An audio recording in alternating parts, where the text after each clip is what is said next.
খালেদা জিয়ার মৃত্যুতে ৩ দিনের রাষ্ট্রীয় শোক প্রজ্ঞাপন জারি।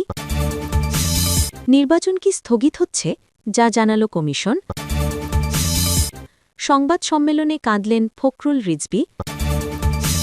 খালেদা জিয়ার জানাজার বিষয়ে মূল সিদ্ধান্ত স্বরাষ্ট্র মন্ত্রণালয় বৈঠক। এতক্ষণ শুনছিলেন সংবাদ শিরোনাম, এখন জানাব বিস্তারিত।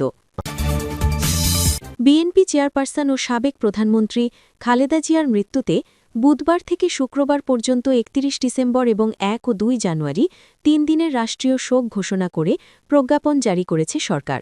মঙ্গলবার ৩০ ডিসেম্বর মন্ত্রিপরিষদ বিভাগ থেকে এই সংক্রান্ত প্রজ্ঞাপন জারি করা হয়েছে। এতে বলা হয়, গণপ্রজাতন্ত্রী বাংলাদেশ সরকারের ৩ বারের সাবেক প্রধানমন্ত্রী ও বাংলাদেশ জাতীয়তাবাদী দলের বিএনপির চেয়ারপারসন বেগম খালেদা জিয়া চিকিৎসাধীন অবস্থায় ইন্তেকাল করেছেন। ইন্না লিল্লাহি ওয়া ইন্না ইলাইহি রাজিউন। গণতন্ত্র পুনঃপ্রতিষ্ঠার আন্দোলনের আপসীন নেত্রীর মৃত্যুতে অন্তর্বর্তীকালীন সরকার গভীরভাবে শোকাহত। সরকার এই মর্মে সিদ্ধান্ত গ্রহণ করেছে যে তার মৃত্যুতে আগামী বুধবার ৩১ ডিসেম্বর ২০২৫ হতে শুক্রবার ২ জানুয়ারি ২০২৬ পর্যন্ত রাষ্ট্রীয়ভাবে শোক পালন করা হবে। এতে বলা হয়, রাষ্ট্রীয়ভাবে শোক পালনের কর্মসূচি হিসাবে এ ৩ দিন বাংলাদেশের সব সরকারি, অর্ধসরকারি এবং স্বায়ত্তশাসিত প্রতিষ্ঠান এবং শিক্ষা প্রতিষ্ঠান সহ সব সরকারি ও বেসরকারি ভবন এবং বিদেশে বাংলাদেশ মিশনগুলোতে জাতীয় পতাকা অর্ধনমিত থাকবে। প্রজ্ঞাপনে আরও বলা হয়, সাবেক প্রধানমন্ত্রী বেগম খালেদা জিয়ার মাগফেরাতের জন্য আগামী শুক্রবার ২ জানুয়ারি ২০২৬ বাংলাদেশের সব মসজিদে বিশেষ দোয়া অনুষ্ঠিত হবে। অন্যান্য ধর্মীয় প্রতিষ্ঠানেও তার আত্মার শান্তির জন্য বিশেষ প্রার্থনার আয়োজন করা হবে। এর আগে দুপুরে জাতির উদ্দেশ্যে দেওয়া ভাষণে প্রধান উপদেষ্টা খালেদা জিয়ার মৃত্যুতে বুধবার থেকে শুক্রবার পর্যন্ত ৩১ ডিসেম্বর এবং ১ ও ২ জানুয়ারি ৩ দিনের রাষ্ট্রীয় শোক ঘোষণা করেন প্রধান উপদেষ্টা। এছাড়া বুধবার ৩১ ডিসেম্বর সারা দেশে সাধারণ ছুটি থাকবে বলেও ঘোষণা দেন। জাতীয় সংসদ নির্বাচনে কোনো বৈধ প্রার্থীর মৃত্যু হলে বা আইনি জটিলতায় প্রার্থিতা বাতিল হলে ওই আসনের নির্বাচনী কার্যক্রম স্থগিত করার বিধান রয়েছে।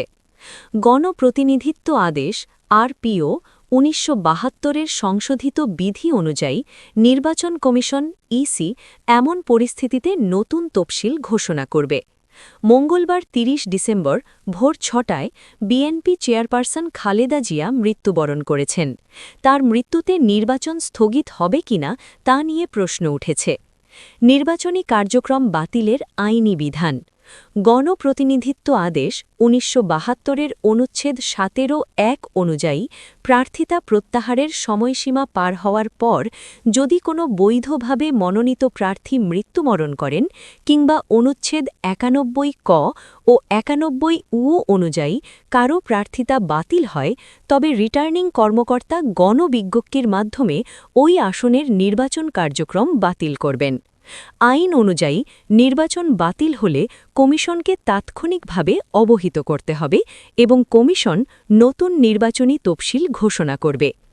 এছাড়া যারা আগের তফসিলে বৈধভাবে মনোনয়নপত্র দাখিল করেছিলেন তাদের নতুন করে মনোনয়নপত্র বা জামানতের টাকা জমা দিতে হবে না বলেও জানিয়েছে ইসি।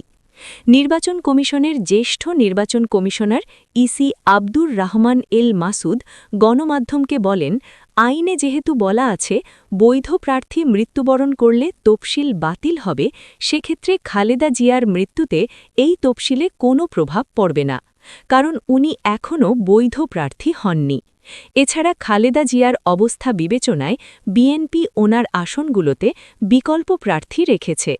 কাজেই এটা নিয়ে সমস্যা হবে না বলে আমার মত। নির্বাচন কমিশনের সিনিয়র সচিব আখতার আহমেদ বলেন, এই বিষয়টা নিয়ে আমাকে আরপিও দেখে বলতে হবে। আসন্ন জাতীয় সংসদ নির্বাচনে মনোনয়নপত্র জমা দেওয়ার সময়সীমা সোমবার ৩০ ডিসেম্বর শেষ হয়েছে। নির্দিষ্ট সময়সীমার মধ্যে বিএনপি চেয়ারপারসন খালেদা জিয়ার নামে বগুড়া, দিনাজপুর ও ফেনীর ৩টি আসনে মনোনয়ন জমা দেওয়া হয়। আসনগুলোতে বিএনপির পক্ষ থেকে বিকল্প প্রার্থীও মনোনয়ন জমা দিয়েছে। বিএনপি চেয়ারপারসন ও সাবেক প্রধানমন্ত্রী খালেদা জিয়ার মৃত্যুতে সংবাদ সম্মেলনে এসে কাঁদলেন বিএনপি মহাসচিব মির্জা ফখরুল ইসলাম আলমগীর ও সিনিয়র যুগ্ম মহাসচিব রুহুল কবির রিজভী।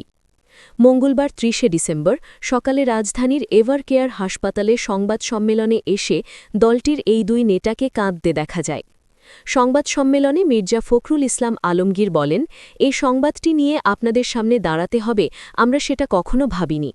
আমরা আশা করছিলাম তিনি আগের মতোই আবার সুস্থ হয়ে উঠবেন। আপনারা এরই মধ্যে শুনেছেন আজ ভোর ৬টায় গণতন্ত্রের মা, আমাদের অভিভাবক, আমাদের জাতীয় অভিভাবক আমাদের ছেড়ে চলে গেছেন। ইন্না লিল্লাহি ওয়া ইন্না ইলাইহি রাজিউন। এই শোক, এই ক্ষতি অপূরণীয়। তিনি বলেন, এই ক্ষতি জাতি কোনো দিন পূরণ করতে পারবে না।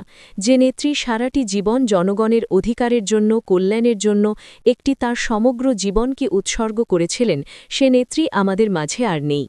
রুহুল কবির রিজভী বলেন, সংকটে শোকে মাথার ওপর যেমন মায়ের একটি ছায়া থাকে, আজকে জাতি যেন সে ছায়া থেকে বঞ্চিত হল। তিনি অসুস্থ ছিলেন, হাসপাতালে ছিলেন, কখনো বাসায়, এতে করেও আমাদের মনে হতো একজন মা তো আছেন, সে কারণে আমরা এতটা শক্তি পেতাম। এটা বোঝানোর এবং বলার ভাষা আমি পাচ্ছি না। বিএনপি চেয়ারপারসন ও সাবেক প্রধানমন্ত্রী বেগম খালেদা জিয়ার জানাজার সম্ভাব্য সময় বুধবার ৩১ ডিসেম্বর জোহরের পর। স্বরাষ্ট্র মন্ত্রণালয়ে অনুষ্ঠিত হতে যাওয়া এক সভায় বিষয়টি চূড়ান্ত করা হবে। মঙ্গলবার ৩০ ডিসেম্বর সচিবালয়ে সাংবাদিকদের সঙ্গে আলাপকালে মন্ত্রিপরিষদ সচিব শেখ আব্দুর রশিদ এ তথ্য জানান। জানাজা কখন হবে সাংবাদিকদের এই প্রশ্নের জবাবে মন্ত্রিপরিষদ সচিব বলেন, সেই সিদ্ধান্তটা একটু পর হবে। স্বরাষ্ট্র মন্ত্রণালয়ে একটা মিটিং আছে 12:30টায়, সেখানে এ সিদ্ধান্ত হবে। তবে সম্ভাব্য সময় বলতে পারি বুধবার জোহরের পর। এদিকে বিএনপি চেয়ারপারসন ও সাবেক প্রধানমন্ত্রী খালেদা জিয়ার মৃত্যুতে বুধবার থেকে শুক্রবার পর্যন্ত ৩১ ডিসেম্বর এবং ১ ও ২ জানুয়ারি ৩ দিনের রাষ্ট্রীয় শোক ঘোষণা করা হয়েছে। এছাড়া বুধবার ৩১ ডিসেম্বর সারা দেশে সাধারণ ছুটি থাকবে। মঙ্গলবার দুপুরে জাতির উদ্দেশ্যে দেওয়া ভাষণে প্রধান উপদেষ্টা এ ঘোষণা দেন। মঙ্গলবার ভোর ৬টার দিকে শেষ নিঃশ্বাস ত্যাগ করেন বিএনপি চেয়ারপারসন ও ৩বারের সাবেক প্রধানমন্ত্রী বেগম খালেদা জিয়া। ইন্না লিল্লাহি ওয়া ইন্না ইলাইহি রাজিউন। তার বয়স হয়েছিল ৮০ বছর।